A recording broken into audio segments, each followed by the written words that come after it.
Welcome back to my channel, everyone! Alright, without further ado, let us dive straight into the recap of Tsukimichi, Moonlit Fantasy Part 46. Alright guys, in this part, the story focuses on strengthening the foundation that Makoto is building, both at the White's Orphanage and at Rossgard Academy.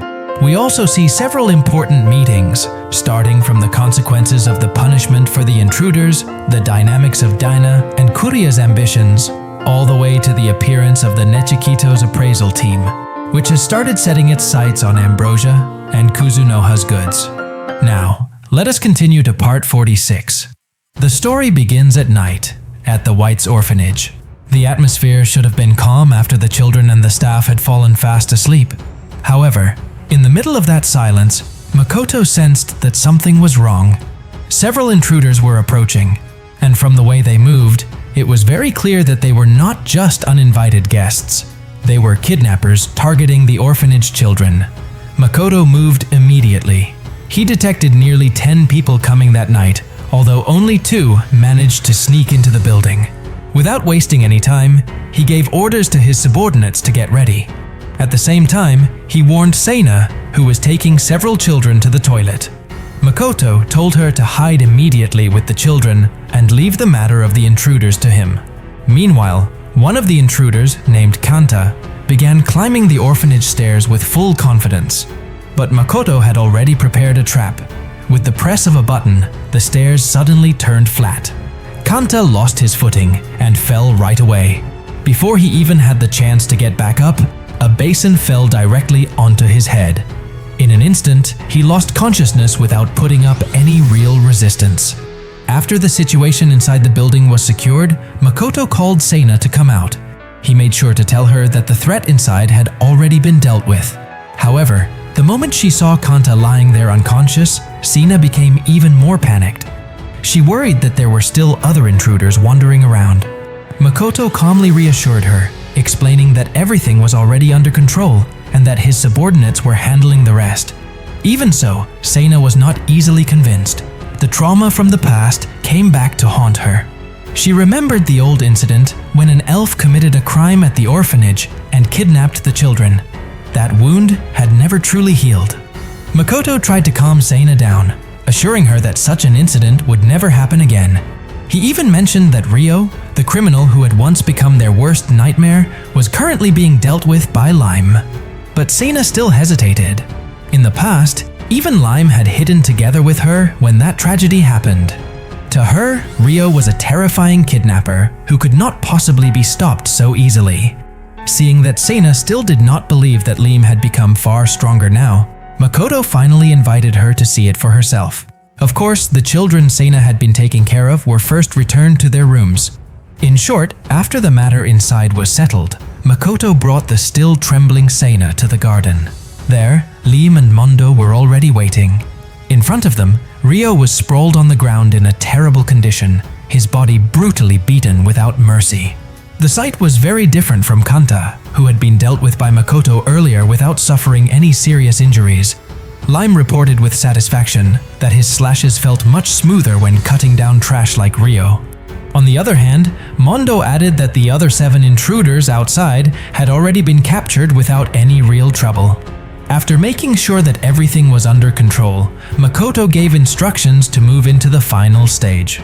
Together with Seina, who was still confused, they brought Ryo to an open patch of soil that had been intentionally prepared on the rooftop of the building's 4th floor.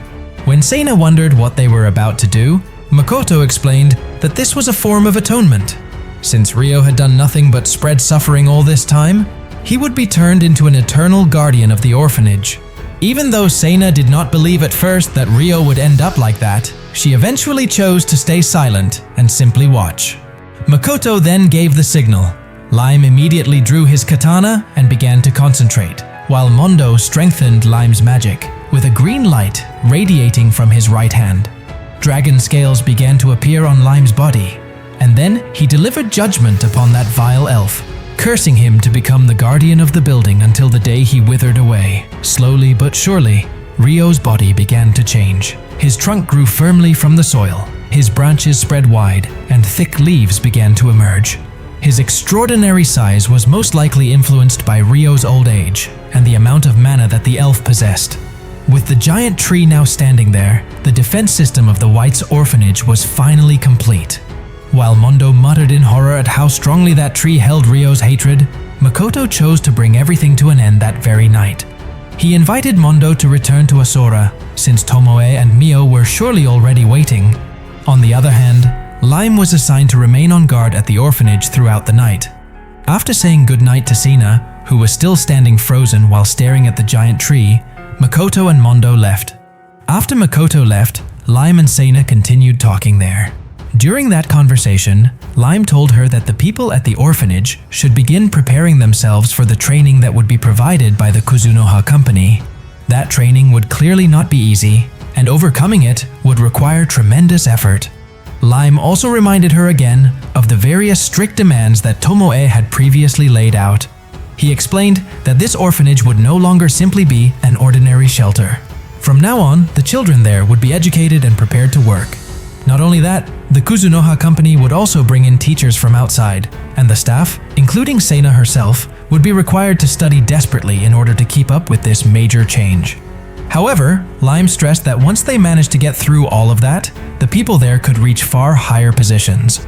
Lime also explained the matter of the large tree that was now standing in the orphanage. He told her that the tree still carried Ryo's consciousness. In other words, Ryo was not actually dead yet. He had simply been turned into a tree and would continue living in that form. At this point, it was also revealed that elves truly had a ritual to transform into trees in order to preserve their lives. So for an elf like Ryo, turning into a tree was not actually something strange. Even so, what made the punishment so severe was the location. Ryo now stood as a tree right in the orphanage grounds. As a child kidnapper, that became a punishment of its own because he would have to keep looking at the children's faces for the rest of his life without being able to do anything at all.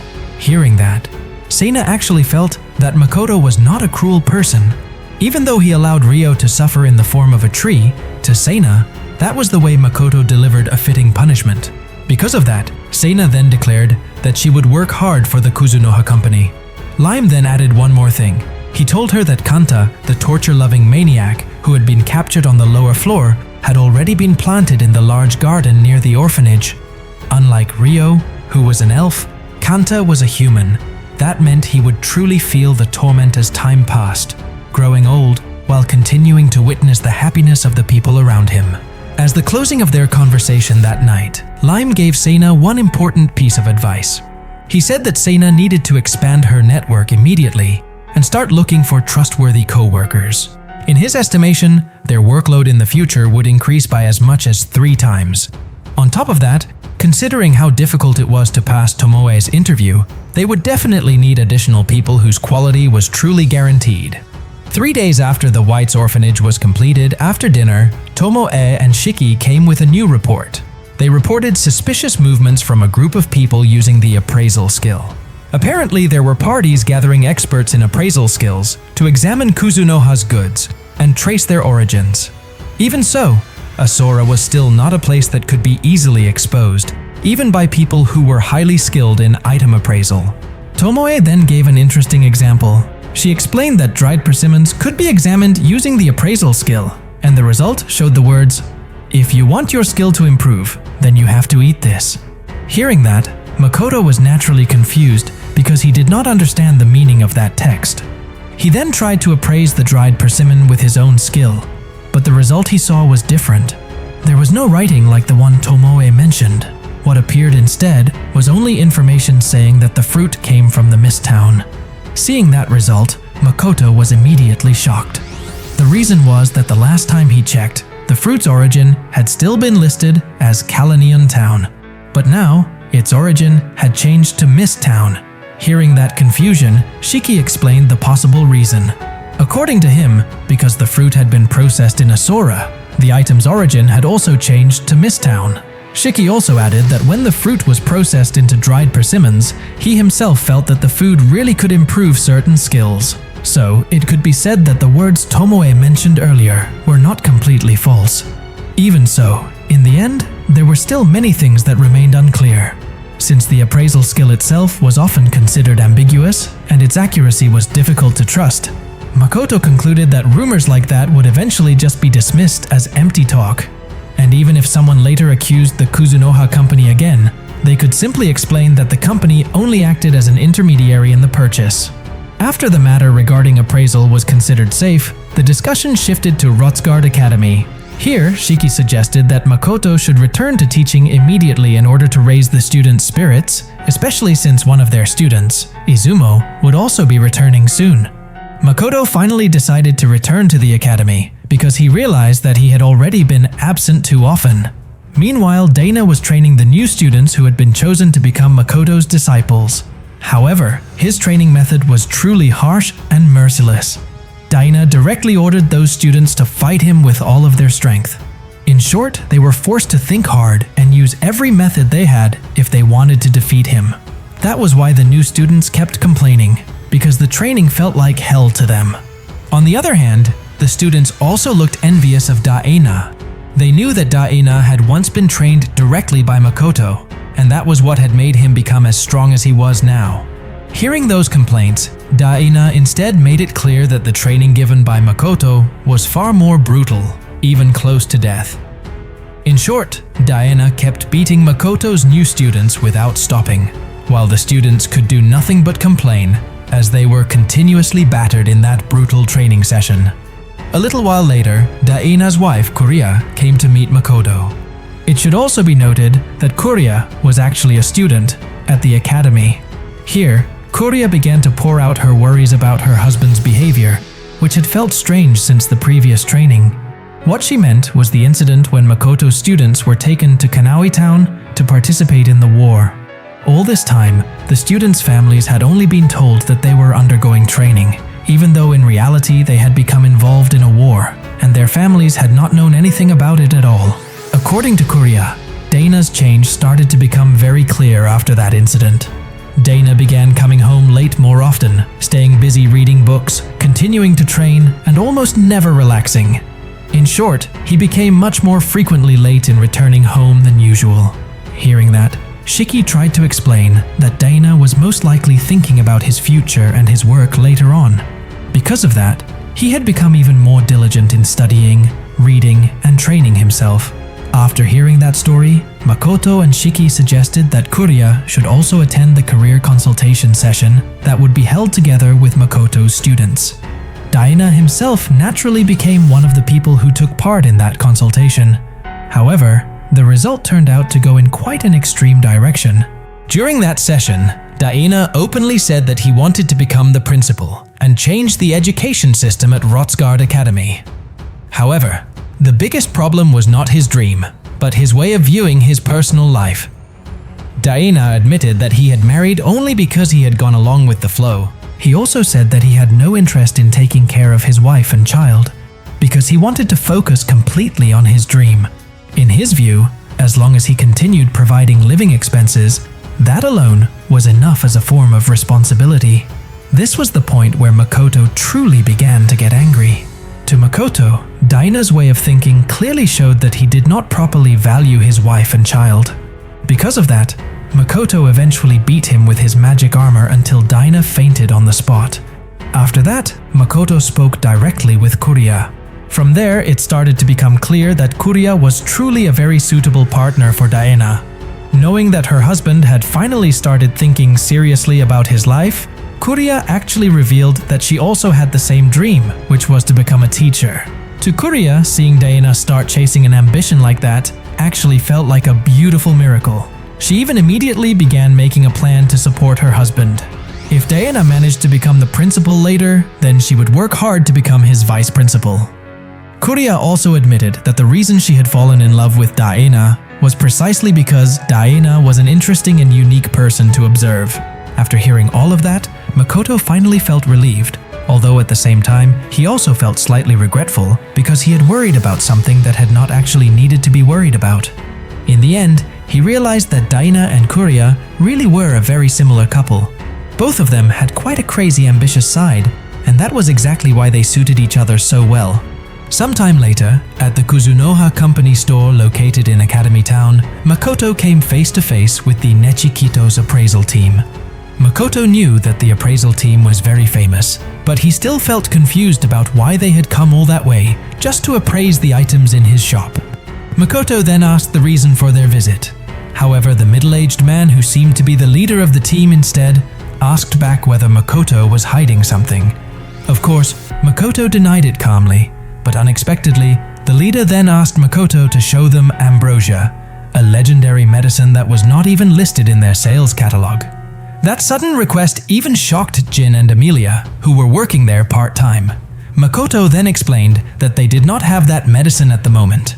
Ambrosia was a medicine made from ingredients that were difficult to obtain and clearly not easy to produce. So if they wanted to see ambrosia, it would take time and could not be provided right away. Even though Nikito's tried to press the issue, Makoto remained consistent in saying that they did not have ambrosia at the moment until Nikito's finally stopped asking about it. After that, Nikito's wanted to immediately appraise all of the goods in the Kuzunoha Company. However, Makoto firmly refused. His reason was simple, because that would only disturb the customers who were shopping. Makoto also made it clear that if Nikito's wanted to appraise the items in his store, then they had to buy those items first. In short, nothing could be done for free. Hearing that, Nikito's looked very irritated. A little while later, the conversation returned to the matter of ambrosia. Here, Makoto explained that the price of ambrosia was 400 gold coins. Hearing that number, Nikito's was actually surprised because in their view, the price was too cheap.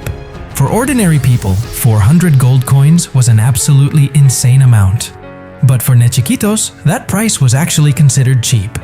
In the end, Nikito's said that they would buy ambrosia, so the company had to prepare it. Once the medicine was ready, they would come again. After that, Nikito's began selecting other goods in the Kuzunoha Company, while Makoto told Jin and Amelia to assist them as they started shopping. So, that is the recap of part 46 from Tsukimichi, Moonlit Fantasy. What do you think?